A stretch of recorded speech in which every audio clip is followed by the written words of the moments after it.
కాంగ్రెస్ ప్రభుత్వం ఏర్పడి ఏడాది పూర్తయిన సందర్భంగా చార్మినార్ వద్ద ఓల్డ్ సిటీ అసెంబ్లీ ఇన్ఛార్జీల ఆధ్వర్యంలో ప్రజాపాలన ప్రజా విజయోత్సవాల కార్యక్రమం జరిగింది. రవాణా మరియు బీసీ సంక్షేమ శాఖ హైదరాబాద్ ఇన్ఛార్జ్ మంత్రి పొన్నం ప్రభాకర్ ముఖ్య అతిథిగా హాజరయ్యారు.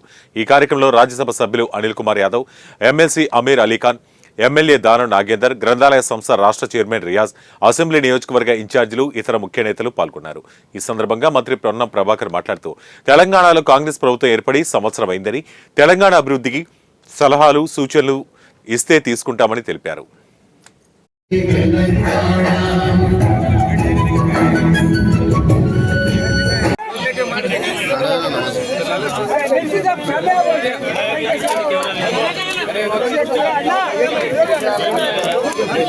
हाथ पर रखो करो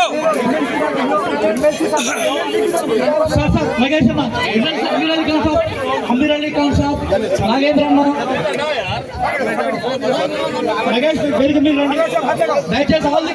పేదలకు కరెంటు బిల్లు కట్టలేని పరిస్థితి ఉంటే మీటర్లు గుంజుకపోయినటువంటి పరిస్థితి నుంచి ఈరోజు రాష్ట్రంలో 60, 70, 80 గ్రామీణ శాతాలలో 200 యూనిట్ల ఉచిత విద్యుత్ వాడుకుంటున్నారు.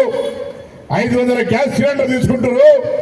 గతంలో 1 లక్ష రూపాయలు రుణమాఫీ చేయాలంటే 5 సంవత్సరాలు ఇబ్బంది పడ్డటువంటి గత ప్రభుత్వ పరిస్థితి నుంచి మాట ప్రకారంగా 2 లక్షలు రైతాంగానికి రుణమాఫీ ప్రభుత్వం ఏర్పడ్డ 8-9 నెలల్లో చేసినటువంటి ఘనత ఈ ప్రభుత్వంది. ఇది మీ అందరి ఆశీర్వాదంతో మాత్రమే సాధ్యమైందనే మాట సందర్భంగా మనం చేస్తా ఉన్నా. అన్నింటికంటే ఎక్కువగా పేద పిల్లలు హాస్టళ్లలో ఉండే చదువుకునే పిల్లలకు వాళ్ళకు బెడ్ ఛార్జీలు, కాస్మెటిక్ ఛార్జీలు పెంచినాం. దాంతో పాటుగా విద్య అన్నింటికీ అభివృద్ధికి మూలం అనే ఆలోచనతోటి అమ్మ ఆదర్శ పాఠశాలల కింద 25,000 స్కూళ్ళల్లో 1,100 కోట్ల రూపాయలు కేటాయించి మౌలిక సదుపాయాలు కల్పించడం, టీచర్ల రిక్రూట్మెంట్ చేసినాం, టీచర్ల ప్రమోషన్లు ఇచ్చినాం, టీచర్ల బదిలీలు చేసినాం, వాళ్ళతో మంచి విద్యా బోధన అందించే ప్రయత్నం చేస్తా ఉన్నాం.